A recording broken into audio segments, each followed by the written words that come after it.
프랑스의 세계유산 슐리 쉬르 루아르와 샬론 사이에 있는 루아르 계곡과 기구한 운명이었지만 지금은 유명 관광지인 샹보르 성 치튜 디 챔볼.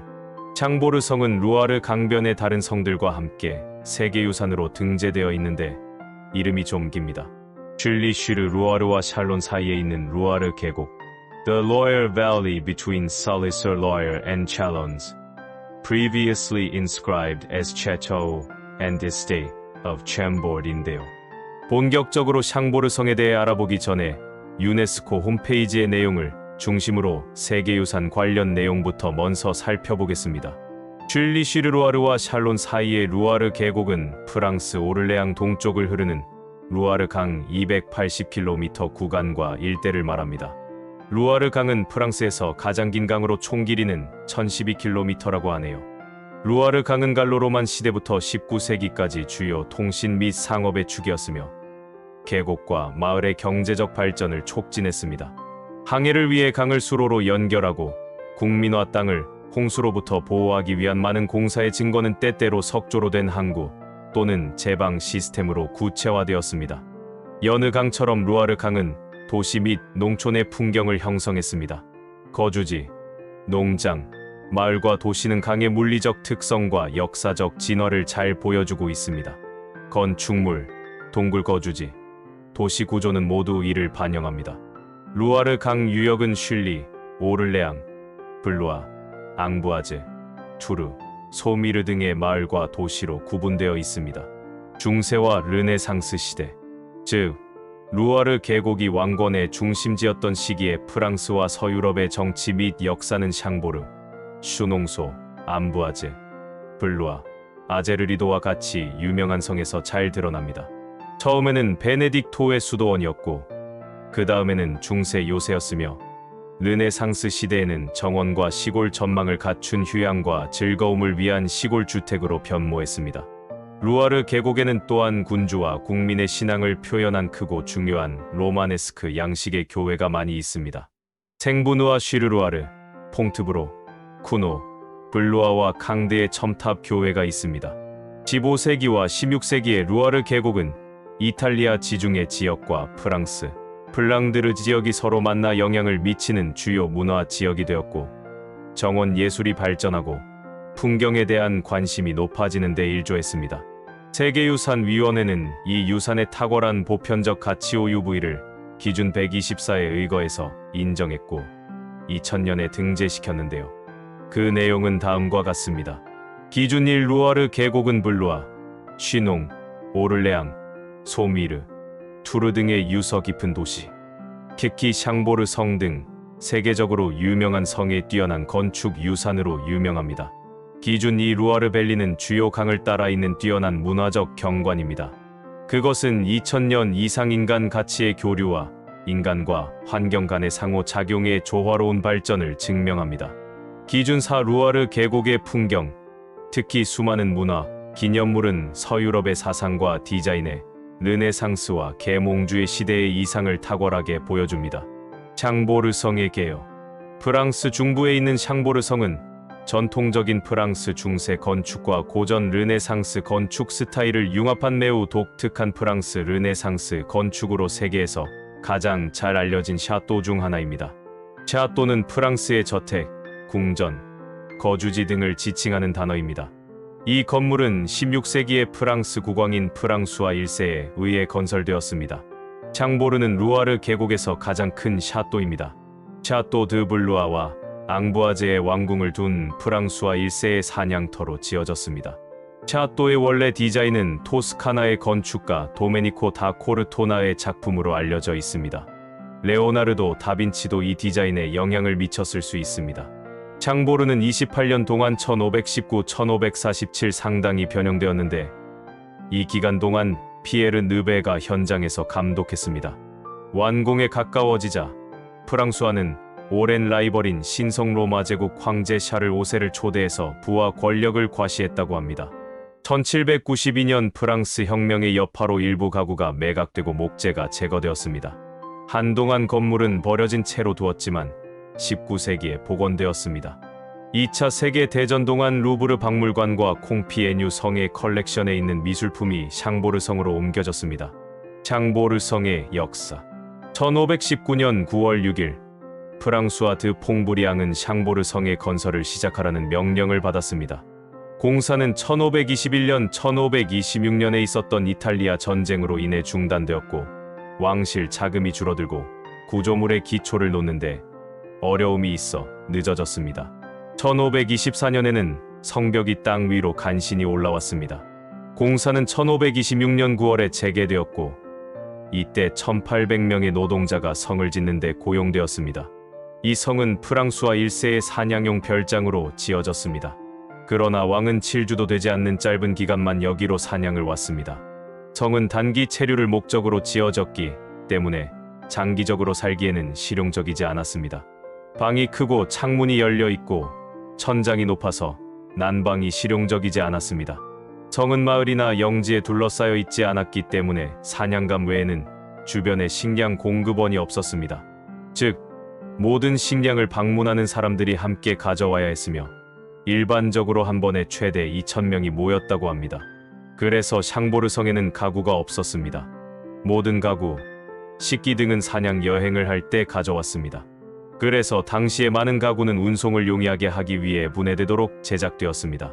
1547년 왕이 심장마비로 사망한 후 샹보르 성은 거의 1세기 동안 사용되지 않았습니다.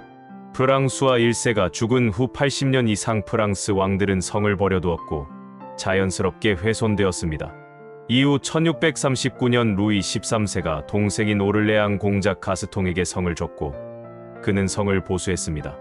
이후 루이 14세는 성을 더 복원하고 왕실용 숙소를 꾸몄습니다. 1200마리의 말 마구간도 추가해서 사냥용 별장 및 오락 장소로 사용할 수 있었습니다. 하지만 많이 사용되지는 않았다고 합니다. 1725년부터 1733년까지 폴란드에 폐위된 국왕이자 루이 15세의 장인인 스타니스와프 레슈친스키 스타니스라프 1세가 샹보르에 거주했습니다. 1745년 국왕은 용맹에 대한 보상으로 이 성을 프랑스 원수인 모리스 드 삭스에게 주었고 그는 이곳에 군부대를 주둔시켰습니다. 모리스 드 삭스는 1750년에 사망했고 이 거대한 성은 혁명정부가 정권을 잡기 전까지 비어 있었습니다. 프랑스 혁명과 현대사 1792년 혁명정부는 이 성의 가구 판매를 명령했습니다. 벽 패널은 제거되었고 바닥까지 떼어내어 목재값에 팔았으며 판매 중의 방을 따뜻하게 유지하기 위해 패널이 있는 문을 불태웠다고 합니다. 빈 성은 나폴레옹 보나파르트가 부하인 루이 알렉상드르 베르티에게 줄 때까지 버려졌습니다. 이후 성은 보르도의 공작 앙리 샤를 1820-1883에게 매도되었고 그는 샹보르 백작이라는 자귀를 받았습니다. 그의 할아버지인 샤를 10세 1824-1830가 복원하고 거주를 시도했지만 1830년에 두 사람 모두 추방당했습니다. 1830년대에 출판된 A Dreamer, A Pilgrimage Beyond the Sea에서 헨리 워드스워드 롱펠로우는 이 성의 황폐해진 모습에 대해 다음과 같이 언급했습니다. 모든 것이 애절하게 버려졌습니다. 안뜰의 포장도로는 풀로 뒤덮였고 벽에 조잡한 조각상은 부서지고 훼손되었습니다. 보불전쟁 1870-1871 동안 이 성은 야전병원으로 사용되었습니다. 이 성을 활용하려는 마지막 시도는 샹보르 백작에게서 나왔지만 백작이 1883년에 죽은 후 그의 자매의 상속인인 당시 오스트리아 헝가리에 거주하던 파르마 공작에게 물려졌습니다. 복원이 시도되었지만 1914년에 1차 세계대전이 발발하면서 무산되었습니다. 1915년에 적의 재산으로 몰수되었지만 파르마 공작의 가족이 소송을 제기했고 그 소송은 1932년까지 해결되지 않았습니다. 복원 작업은 2차 세계대전이 끝난 1945년 이후 몇 년이 지나서야 시작되었습니다. 제2차 세계대전이 발발하기 직전인 1939년 루브르 박물관과 콩피에뉴 박물관의 미술 작품들이 샹보르 성에 보관되었습니다. 1944년 6월 22일 미군 B-24 폭격기가 성 잔디밭에 추락했습니다. 복원된 이후 이 성은 유명한 관광지가 되어 초콜릿, 술, 도자기, 시계 같은 상품의 디자인에 널리 사용되었습니다. 장보르 성의 건축. 16세기의 샤또들은 전통적인 성 건축에서 벗어났습니다. 전통적인 샤또들은 일반적으로 성의 파생형이고 성의 특징이 반영되어 있지만 방어 시설은 거의 없었습니다. 이 시기의 샤또들은 해자와 같은 광대한 정원과 물이 많은 것이 일반적인 특징이었습니다. 장보르도 이 패턴에서 예외는 아닙니다. 장보르의 배치를 살펴보면 망루와 모서리 탑이 있고 해자로 방어되는 전형적인 성을 연상시킵니다. 르네상스 양식으로 지어진 내부는 복도형 객실이 이어진 중세 스타일에서 벗어나 방을 독립형 스위트룸으로 그룹화하는 프랑스와 이탈리아 스타일의 초기 사례입니다. 모서리에 4개의 거대한 성루가 있고 중앙에도 망루가 있습니다. 망루는 2개의 더 거대한 탑이 있는 큰 단지의 정면, 벽의 일부를 형성합니다. 뒤쪽에는 2개의 탑을 더 세울 수 있는 기초가 있지만 세워지지 않았고 벽과 같은 높이로 남아 있습니다. 장보르에는 440개의 방, 282개의 벽난로, 84개의 계단이 있습니다. 각 층에 있는 4개의 직사각형 아치형 복도가 십자가 모양을 형성합니다. 성은 방어시설이 없었습니다. 벽, 탑, 해자는 장식용이었습니다. 이탈리아 르네상스 건축 스타일에서 빌려온 일부 건축 요소인 오픈형 창문, 로지아 외부 복도, 꼭대기에 있는 넓은 야외 공간은 춥고 습한 프랑스 북부에서는 그다지 실용적이지 않았다고 합니다. 장보르의 옥상 경관은 석조 건물과 대조를 이루며 종종 도시의 스카이라인과 비교되었습니다. 대칭이 없는 11가지 종류의 탑과 3가지 종류의 굴뚝이 있으며 모서리는 거대한 탑으로 둘러싸여 있습니다. 북부 이탈리아, 레오나르도 다빈치의 스타일이 반영되었다고 합니다. 작가 헨리 제임스는 탑, 돔, 박공, 굴뚝 등은 단일 건물의 돌출부라기보다는 도시의 첨탑처럼 보인다고 말했다고 합니다. 건축적 하이라이트 중 하나는 중심부에 있는 이중 나선형 계단입니다. 2개의 나선형 계단은 가장 높은 지점에 있는 등대에서 빛이 비추어지며 만나지 않고 3개 층을 올라갑니다. 레오나르도 다빈치가 계단을 설계했을 것이라는 주장이 있지만 확인되지는 않았습니다. 장보르 성은 128m의 정면 파사드, 800개 이상의 조각 기둥, 정교하게 장식된 지붕이 있습니다.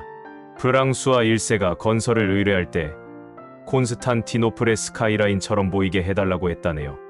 장보르 성 주변은 붉은 사슴이 있는 52.5제곱킬로미터의 산림과 사냥터 보호구역으로 둘러싸여 있으며 31km의 성벽으로 둘러싸여 있습니다. 샤또 주변으로 루아르 강을 돌리려는 왕의 계획은 프란시스가 번역한 소설 아마디스 디 겨울에서의 허구입니다. 장보르 성은 유럽 전역의 수많은 건축에 영향을 미쳤습니다.